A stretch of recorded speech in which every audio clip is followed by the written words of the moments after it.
So ನಾನು ಸುಮಾರು 2-2.5 ವರ್ಷ ರೈತ ಸಂಘದಲ್ಲಿದ್ದೆ. ಆಮೇಲೆ ನಮ್ಮನ್ನು ಎಕ್ಸ್ಪೆಲ್ ಮಾಡಿಬಿಟ್ರು. ಸ್ವಲ್ಪ ಆಮೇಲೆ ರೈತ ಎಕ್ಸ್ಪೆಲ್ ಮಾಡಿದ್ರು ಕೂಡ ನಂಜುಂಡಸ್ವಾಮಿ ಅವ್ರನ್ನ ಆಗಾಗ ಭೇಟಿ ಮಾಡ್ತಾ ಇರ್ತಕ್ಕಂಥದ್ದು. ಇವತ್ತೇನಾದರೂ ನಾನು ರಾಜಕೀಯ ಪಕ್ಷದ ಸದಸ್ಯನಾಗಿ ಆಗಿದ್ದರೆ ಮತ್ತು ರಾಜಕೀಯ ಪ್ರವೇಶ ಮಾಡಿದರೆ, ರಾಜಕೀಯದಲ್ಲಿ ಆಸಕ್ತಿ ಬೆಳೆದಿದ್ದರೆ ಅದಕ್ಕೆ ಪ್ರೊಫೆಸರ್ ನಂಜುಂಡಸ್ವಾಮಿಯವರೇ ಕಾರಣ ಅಂತಕ್ಕಂಥದ್ದು ಮರೀಲಿಕ್ಕೆ ಕಾರಣ. ಪ್ರೊಫೆಸರ್ ನಂಜುಂಡಸ್ವಾಮಿಯವರು ಅವ್ರು ಇಲ್ಲೇ ಹೋದರೆ ಬಹುಶಃ ನಾನು ರಾಜಕೀಯಕ್ಕೆ ಬರ್ತಿದ್ನೋ ಇಲ್ಲ ಗೊತ್ತಿಲ್ಲ.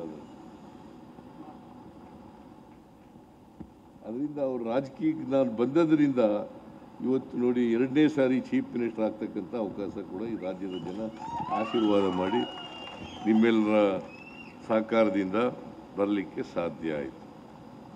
ಸೊ ಅಲ್ಲಿ ಹೋಗಿದರೆ, ಯಾಕಂದರೆ ನಾವು ರಾಜಕೀಯ ಕುಟುಂಬ ಅಲ್ಲ ನಮ್ಮದು. ನಮ್ಮಪ್ಪ ಒಂದು ಸಾರಿ ಪಂಚಾಯತಿ ಎಲೆಕ್ಷನ್ ನಿಂತ್ಕೊಬಿಟ್ಟಿದ್ದ ನಮ್ಮಪ್ಪ.